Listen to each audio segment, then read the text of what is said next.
Delhi NCR के कुत्तों को सुप्रीम कोर्ट से बड़ी राहत, पूरे देश के लिए तय किए जाएंगे नियम। नमस्कार, स्वागत है आप सभी का लीगम फिगम स्टडी विद मी में।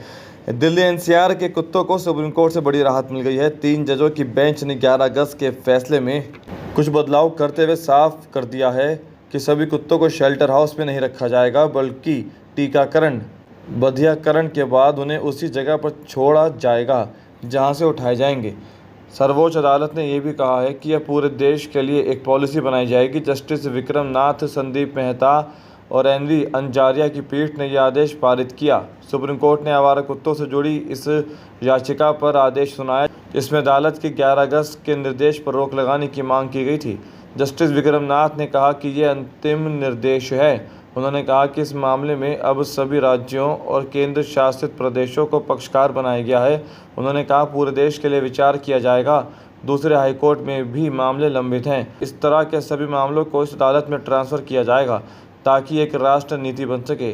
पिछली सुनवाई के बाद हमने कुछ संशोधन सुझाए हैं। जस्टिस विक्रम नाथ ने कहा कि आवारा कुत्तों को छोड़ने पर प्रतिबंध पर स्टे लगाया जाता है। टीकाकरण के बाद उन्हें वापस उस इलाके में छोड़ दिया जाए। जस्टिस नाथ ने कहा कि आक्रामक व्यवहार और रेबीज़ वाले कुत्तों को टीकाकरण किया जाए। अदालत ने कहा कि अन्य क्षेत्रों में भोजन की अनुमति नहीं दी जाएगी, क्योंकि अनियमित भोजन से आम आदमी को समस्याएं होती हैं। अदालत ने उल्लंघनों के खिलाफ शिकायत दर्ज करने के लिए हेल्पलाइन बनाने का भी निर्देश दिया। पीठ ने घोषणा की कि कोई भी व्यक्ति या संगठन अधिकारियों के कर्तव्यों के निर्वहन में कोई बाधा उत्पन्न नहीं करेगा। सुविधाओं के निर्माण के लिए प्रत्येक गैर सरकारी संगठन को 25,000 रुपये का भुगतान किया जाएगा। अदालत ने स्पष्ट किया कि एबीसी नियमों के अनुसार किसी भी व्यक्ति या संगठन को नगर निगम अधिकारियों को कुत्तों को उठाने से नहीं रोकना चाहिए।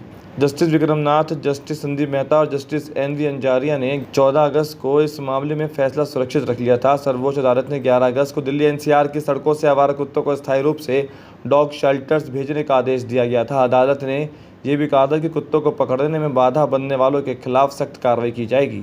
तो लीगम फिगम स्टडी विद मी में फ़िलहाल इतना ही।